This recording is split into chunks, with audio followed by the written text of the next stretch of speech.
UP में roadways पर बड़ा साइबर अटैक हुआ है, जिसके बाद लगातार देखा जा रहा है कि प्रदेश भर में अब मैनुअली टिकट बनाए जा रहे हैं। किस तरह से खासतौर से मेरठ क्षेत्र में काम हो रहा है, ये हम जानने की कोशिश कर रहे हैं और ये भी जानने की कोशिश कर रहे हैं कि क्या कुछ वैकल्पिक व्यवस्थाएं की गई हैं। हमारे साथ में मेरठ क्षेत्र के आरएम के शर्मा सर हैं। हम इनसे जानेंगे, बात करेंगे कि किस तरह की व्यवस्थाएं की गई हैं और किस तरह से इस पर काबू पाया जा रहा है ताकि कोई समस्या किसी को ना हो। देखिए, पिछले 3 दिन पहले हम लोगों का जो टिकट इशूइंग जो सिस्टम है और एटीएम्स को डाउनलोड या अपलोड करते हैं, वो सिस्टम हम लोग का काम नहीं कर रहा था।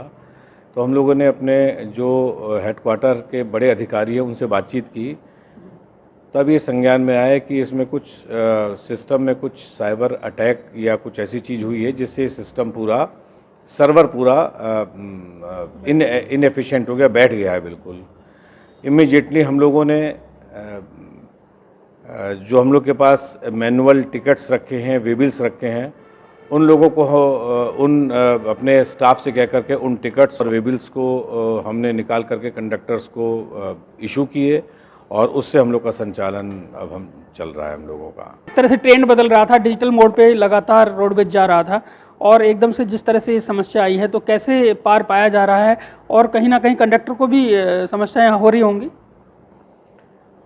सही बात है। इस समय हम लोग जो इलेक्ट्रॉनिक वर्ल्ड में चल रहे थे और बाबा आदम के ज़माने में दोबारा जाना पड़ रहा है, तो निश्चित रूप से कंडक्टरों को दिक्कत आ रही है, लेकिन इसको हम लोगों ने एक चैलेंज की तरह से लिया है और सेवा भाव से यात्रियों को उनके गंतव्य तक पहुंचाने के लिए लगातार काउंसलिंग की जा रही है और they are now highly motivated. कुछ लोगों ने शुरू में, कुछ कंडक्टर्स ने ड्यूटी से भागने की, एब्सकॉन्ड करने की कोशिश की, उन लोग को समझाया गया। समझाने के बाद अगर कुछ परसेंटेज ऐसा था, 2-3% लोग ऐसे जो समझाने पे भी नहीं मान रहे थे, तो उनको वार्न किया गया कि अगर वो इस अवधि में अगर एब्सेंट रहते हैं तो उनको केवल और केवल बर्खास्तगी की ही सज़ा दी जाएगी।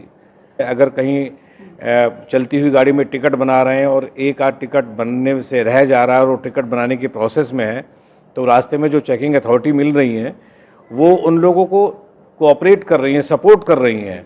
वो अपने आप हम लोग के कितने भी दर्द हों, लेकिन पैसेंजर्स को, यात्रियों को कोई दर्द नहीं होने देंगे। किस तरह से निगरानी की जा रही है? हमारे परिक्षेत्र में कुल 5 डिपोज़ हैं और पाँचों डिपो से हम लोग हर 2 घंटे में वहाँ की प्रोग्रेस ले रहे हैं। सीसीटीवी कैमराज हर जगह लगे हुए हैं, हमारे फ़ोन पे हैं उनकी एक्सेस, तो वहाँ पे हम स्थिति भी देख रहे हैं, लगातार वहाँ से प्रोग्रेस भी ले रहे हैं। और 668 बसें हैं हमारी, उनका शेड्यूल इस तरीके से बना रखा है कि 338 बसें पर डे हमारी डिपो से आउट होती हैं।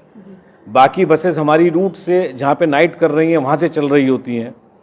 तो 338 बसों में से हमारी ऑन एन एवरेज 22-23 तारीख तक का जो औसत था वो 338 में से 312-315 बसें निकल रही थी। लेकिन अब जब मैनुअल टिकट्स पे हम लोग आ गए हैं, लोग इतने हाईली मोटिवेटेड हैं कि इस समय 338 में से हम लोग की 335-337 बसें निकल रही हैं। 92.6 लाख के आसपास हम लोग का कलेक्शन आ रहा था 23 तारीख तक, लेकिन 24 तारीख से लेकर के और अब तक का average collection we have crossed 1 crore per day on an average. कुछ नए परिचालक जो अभी आ रहे हैं वो थोड़ा सा घबरा रहे हैं क्योंकि उन्होंने मैनुअल टिकट्स कभी यूज़ नहीं किए थे, लेकिन हम लोग उनके साथ बहुत ज़्यादा कोऑपरेट कर रहे हैं और पर्याप्त टिकट हम लोगों के पास लगभग 20 to 30 डेज़ का हम लोग के पास स्टॉक है। हालांकि उम्मीद है कि ये 8 से 10 दिन में समस्या का समाधान हो जाएगा, क्योंकि लगभग 2 दर्जन टीमें हम लोगों की परिवहन निगम की लगी हुई हैं और एक्सपर्ट्स लोगों से भी इसमें पूरा सहायता ली जा रही है, मदद ली जा रही है। तो विद इन अ वीक और 10 डेज़ हम इसको ओवरकम कर लेंगे। पर यदि ये प्रोलॉन्ग होती है, लंबी खिंचती है, तो भी हम 1 महीना नहीं, उसके अलावा हमारे पास बैकअप प्लान भी है।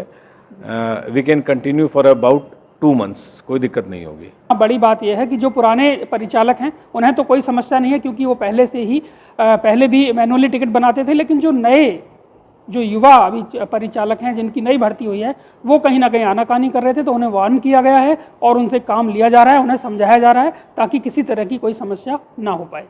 श्रीपाल तेवतिया, ईटीवी भारत, मेरठ।